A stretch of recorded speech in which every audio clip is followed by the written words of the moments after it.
Okay, hello the stream. My name is Garrett Robinson. Welcome to my show Vloganovel on my channel Vloganovel, where I vlog novels. This is the show where I live create books, everything from the outlining process, cover design, writing the first draft, editing, formatting for publication, and putting it up online. Everywhere that books are sold, from Amazon, Kobo, Nook, iBooks, etc., etc. Anywhere you can get ebooks, you can get my ebooks, and I do it all here on Vloganovel. Today we're working on Darkfire, third book in the Nightblade volumes. The first volume in the Nightblade volumes is, of course, the volume Nightblade, which I still do not have my physical copy of. I lent it to a friend, and haven't gotten it back yet. But they're enjoying the book, so it's all worth it. The second volume, however, is Mystic. This sucker right... hit my microphone there. This sucker right there. It's pretty. It's very pretty. You can get signed copies of that as well as all my other books in the link in the description below this video. And as well as a link to my website where you can sign up for my Rebel Alerts email newsletter. Get all kinds of exclusive deals. Got a really awesome deal coming up very soon where you can get a couple of ebooks in the Realm Keeper series of books that aren't available for sale anywhere. As well as that, I have a Patreon page. If you look in the stream below my face in the blue sign down there, you can see my Patreon page, garrettbrobinson.com/Patreon. And you can also, in the top right corner of the video, I believe, there's a little I button, and you can give a small one-time gift if you want to. All of that helps. Obviously, I do a lot of YouTube content, whether it's on this channel or my video game channel or my regular vlog. You can, if you want to contribute and help out with that, I, of course, very greatly appreciate it. Speaking of which, actually, on my Patreon page, I'm devoting a lot more attention to that these days, and I have today released my YouTube video already on my main channel, where I introduced my wife to my audience because she's working with me now. But just one of the things that I'm doing with my Patreon page, just as an example, today I release, for patrons only, for Patreon patrons only, I released a bonus video of me and my wife where we told the story of how we first met. So that's the sort of thing that I'm trying to do now with my Patreon. You know, just give a bunch of extra stuff to my patrons that that you can't get anywhere else. So if you wanna get access to that, you can become a patron over at patreon.com/GarrettB.Robinson. Okay, with that taken care of, let's start working on the outlining process here. We almost finished outlining episode 1 of Darkfire, the third book. We're going to wrap that up, and then we're going to break straight on into episode 2, and just keep going from there. We'll start the hour-long timer, because we work for hour-long chunks. And here we go. By the way, I know that the video and audio on my webcam are out of sync. I'm terribly sorry. I don't know what to do about that, really. The software that I use to broadcast is called OBS, and unfortunately, it's just not ideal for that. I'm looking at upgrading my streaming software pretty soon because OBS works great on PC, doesn't work so great on Mac, and of course, I'm working on a Mac. I know there are some other broadcast software options, but they cost money, and I need to not spend as much of that as I possibly can these days. So anyway, we'll get to it though.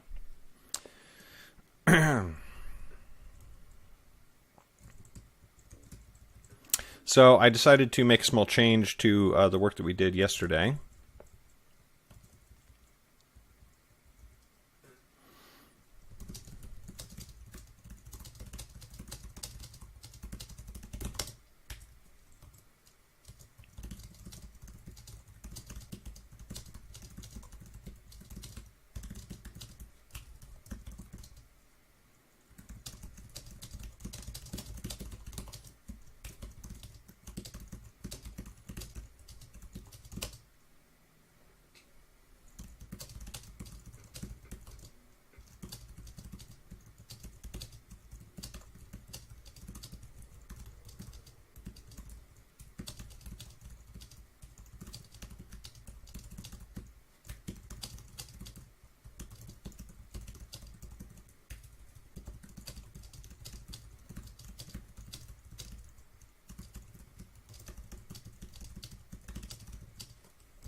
Okay. Well, that's not very much work. We probably should have just finished that yesterday, but of course I've been thinking about it all day, so I kind of knew exactly how the episode was going to end when I came in today. So basically, they get into this fight with the Mystics. You have a cool little fight scene, da-da-da-da-da, and then the Bowyer shows up and helps them escape through the back window. Again, very evocative of Mos Eisley in Star Wars, you know, Han Solo kind of being like, let's go, while the stormtroopers are firing at them, and yada, yada, yada.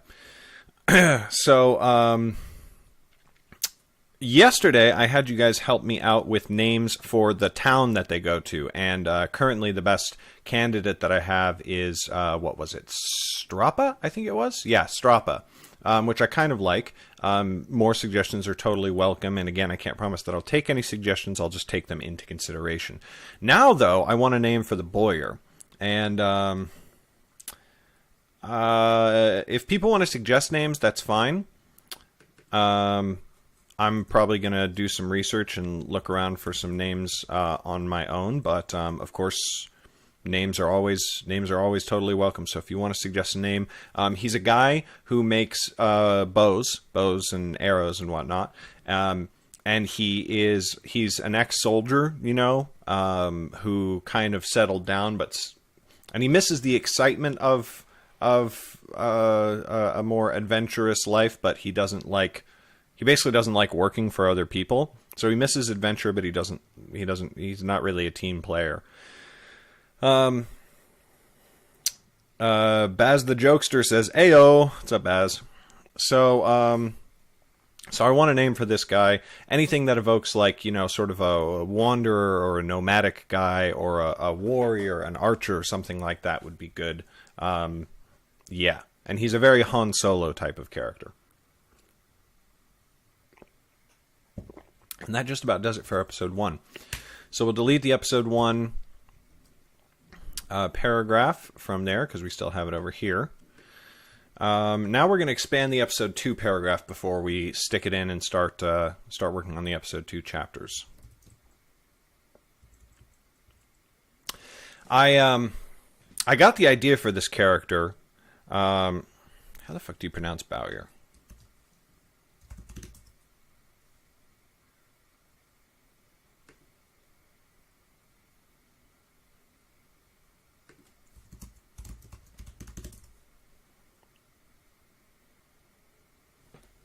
Bowyer. Okay, so it's a Bowyer. So I got the idea for this guy. Basically, I saw this video on Tumblr, of all places. Hold on, let me turn my fan on. It is balls-ass hot in here.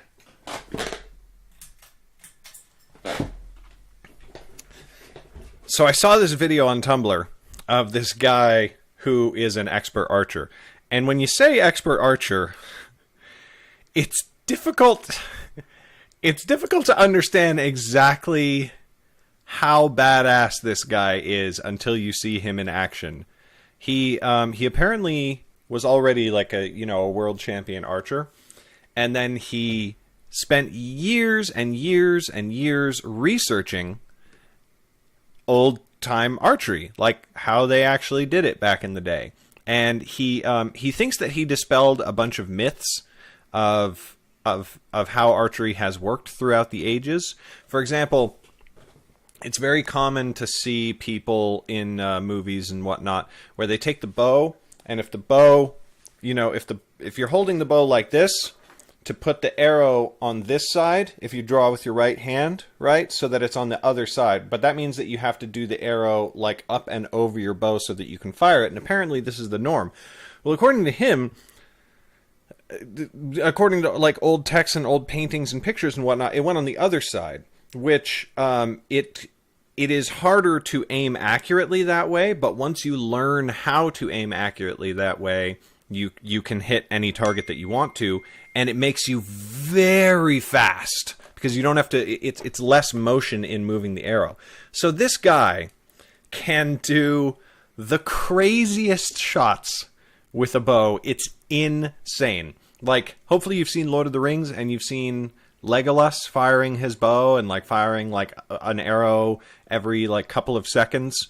And just hitting all kinds of targets with immense power so that an arrow will like go through one guy's head and into the next guy's head and everything like that. You see the video of this guy in action and you're just like, He's so much better than Legolas, it's not even funny. He can fire 4 arrows a second, one at a time, not even like holding 3 of them at once. 4 arrows just pa, pa, pa, pa, boom. And he's insanely accurate. And you might think that you would lose some power from the draw, but he can puncture chainmail from 30 feet away. So essentially, this bowyer, this character that is going to come with them on their journey through the course of Darkfire, he's going to be that guy.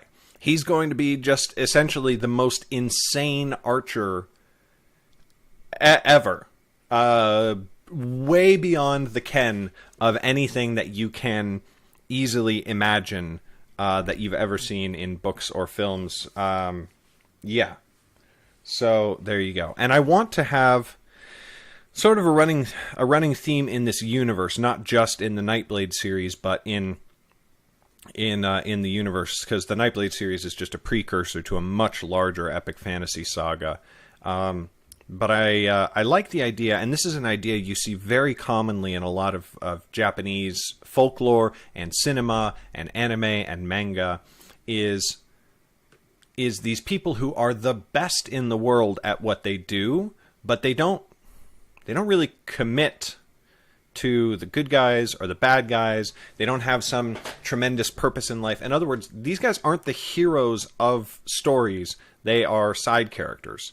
And they have all this tremendous story in there, and they're so powerful and they're so amazing, but they don't really join the bad guys and they don't join the good guys. They're just sort of there, and sometimes they fight for one, and sometimes they fight for the other, and sometimes they have a moral realization that makes them join the bad guys, or sometimes they get hired by the you know what I mean. So I really like characters like that. If you've ever read the Blade of the Immortal series, what's her name? The girl. If you've read the Blade of the Immortal series, you know exactly who I'm talking about. There's this girl who's she's simply the best warrior ever. She's the greatest samurai in the history of samurai. Nobody who ever fights her lasts for more than a couple of seconds. But she doesn't. She's just sort of there. And she's in love with the main bad guy, who's, because it's a manga, isn't really a bad guy. But he is only in love with, proving his honor and proving his might as a warrior. And so he wants her to fight on his side, obviously, because he wants her to help him win. And when she realizes that he doesn't want her because he loves her, he wants her because she's an amazing warrior, then she leaves him, and she just kind of wanders the countryside. And sometimes she encounters the bad guys, and sometimes she encounters the good guys, and she's just incredible. And we're going to have a character almost exactly like her in the great epic fantasy saga. But this character, this bowyer, is sort of a precursor to that kind of character. KJV is in the comments and back again. And then how about Alburn for the name? Means noble warrior. Oh, I like that. Alburn. I'm just going to Google the name origin, see where it comes from, so I can sort of steep it in my head a little bit. So it's an Old English word. And it means noble warrior. Teutonic. Teutonic baby name. Cool. Cool. Alburn it is. I really, really like that guy. Quotidian Light says, I wish I could take archery classes again. It was so much fun. And she says, I love the guy that does the speed archery. He's amazing. When I learned archery, I naturally did it his way and was scolded in school for doing it wrong. It's very natural the way he holds it. Yeah, he's incredible. And I'll see if I can find that video and maybe put it in the video description of this YouTube video. But I might totally forget to do that.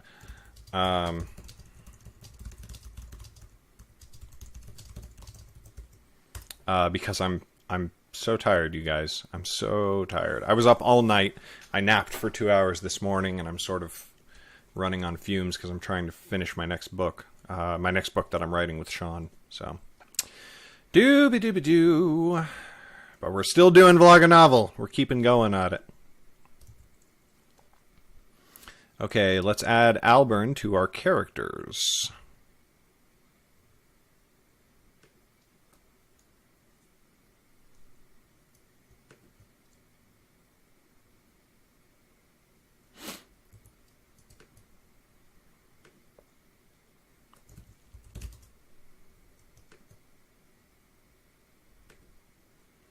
So this is a character sheet, and what's he...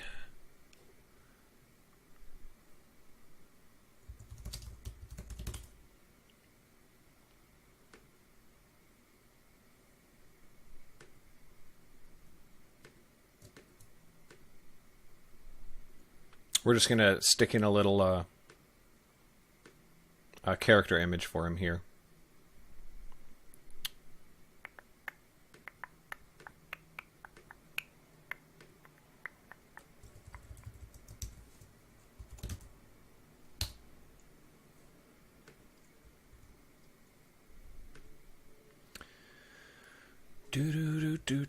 Do.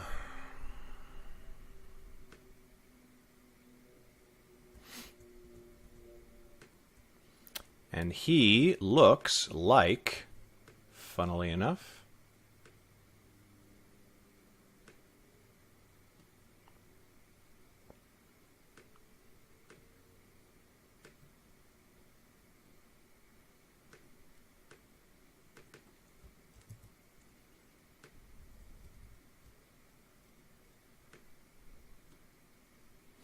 he looks like Jaime Lannister from Game of Thrones because that's what he looks like. But that particular Jaime Lannister from Game of Thrones, like with the beard and the long straggly hair and the messy clothes. He doesn't look like King's Landing Jaime Lannister.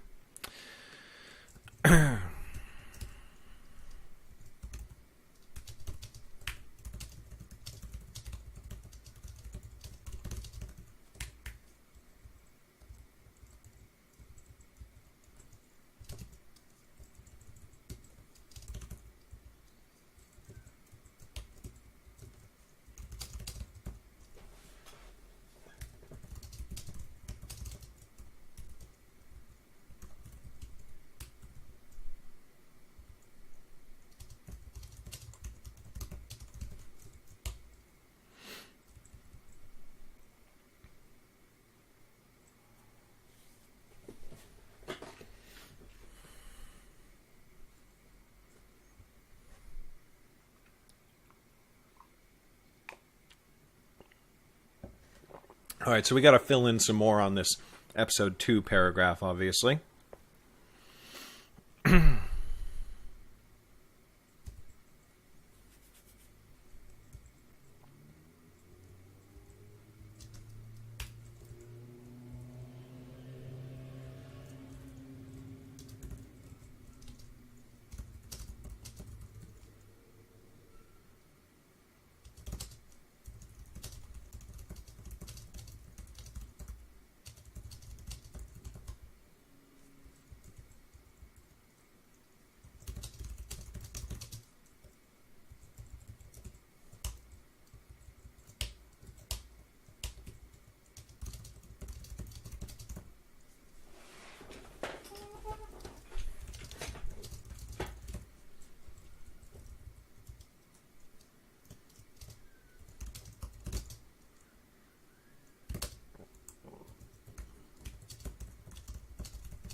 probably enough of a paragraph to build on.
All right.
Okay, so we want some fantastical creatures in these mountains.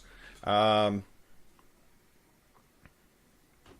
I'm thinking like goat man type creatures.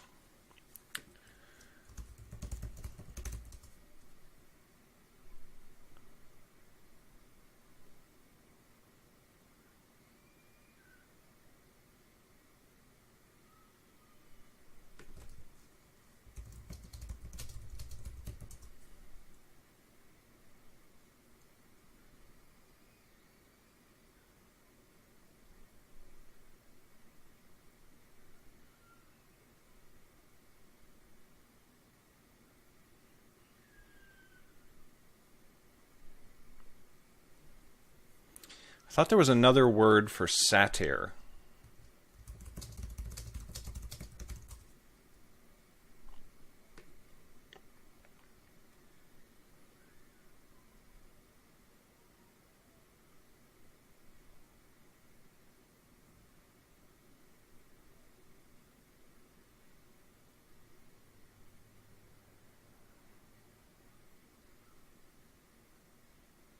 I guess not.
Quotidian Light says, Garrett, do you always outline one book at a time, or have you ever tried outlining the entire series at once? Very curious about the differences. I've never tried to outline an entire series at once. But, for example, the Realm Keepers series, my other big fantasy series. Zach and I knew several things about the ending of that series before we started anything, before we outlined the first book or anything like that.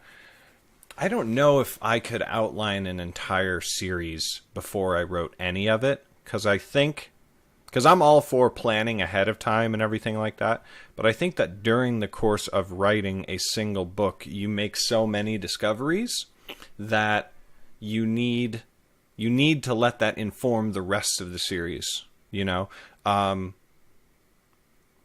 If you look at the Harry Potter series, there are certain things that happen in book 1 and book 2 that absolutely inform what goes on in the rest of the series. And I don't think that Rowling could have predicted everything that was going to happen in the Harry Potter series well enough to outline the whole thing beforehand. I think that she was constantly learning throughout the course of writing the entire series. So I am the kind of guy, like, I know what's going to happen in the next book after this one and the one after that in a very general sense, but I'm not going to, especially since I don't know exactly when the Nightblade series is going to end, I'm not going to try and outline more than one book at a time in this series in particular.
KJV says, how can you tell whether an idea will turn into just one book or a series? Do you know at the beginning, or does the decision come later?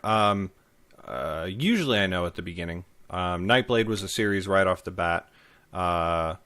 Rebel Yell is my only standalone novel so far. That was a one-off right off the bat. That was going to be one story, and there it goes.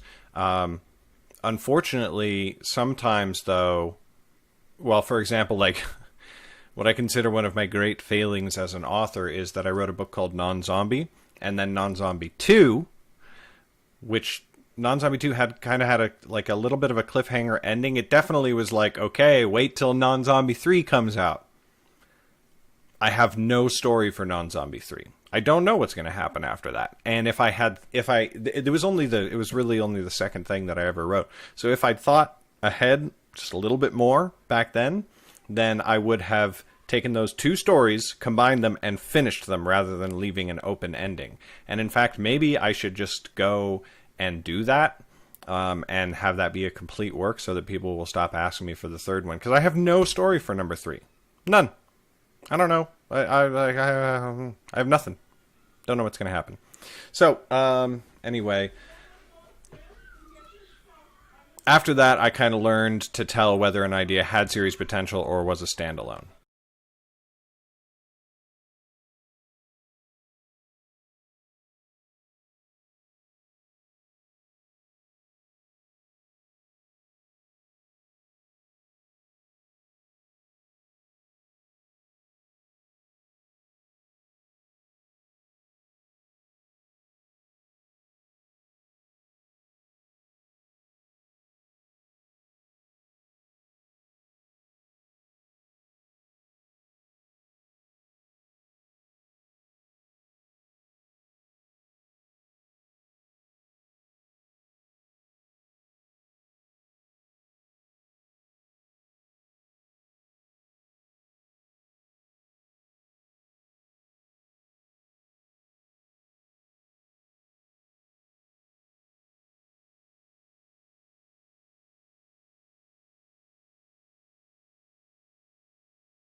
Goddamn windstorm is starting outside. Crazy.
Ooh.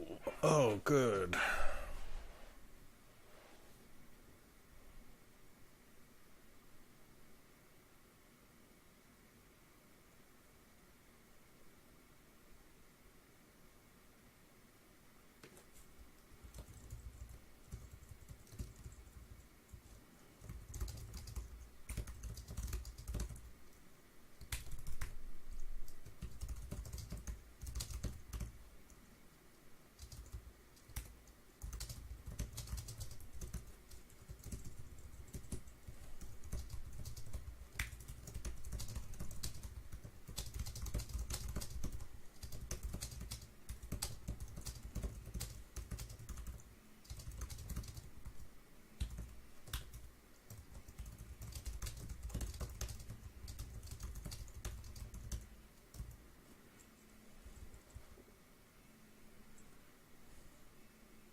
Okay, so that's episode 2, rough outline done. Of course, we'll revise it heavily, as we will revise all of these episode outlines before we start writing the book.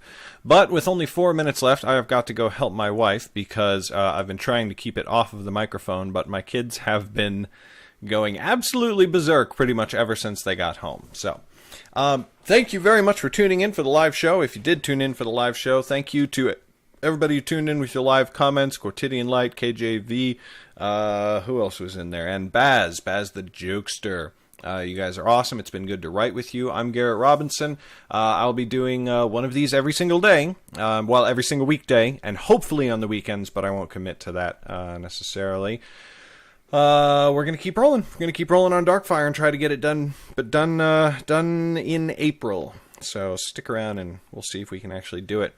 Once again, if you want to contribute to the YouTube channel, in the top right corner of the screen, there is a little I button. If you click on that, there's a link to my Patreon page, where you can become a Patreon page. Sorry, where you can become a patron if you want. If you do become a patron for $5 a month, you get all of my books for free, including the one I'm writing right here. You can also just give a one-time gift there, which, you know, helps me and my family out, helps run the YouTube channel. I mean, I put YouTube videos out every single day, so good things if you want to do them. I will be back tomorrow. I hope you'll be around. Check out my website, GarrettBRobinson.com, my other YouTube channel, YouTube.com/TheGarrettRobinson, and we'll see each other again soon. All right, guys. Bye.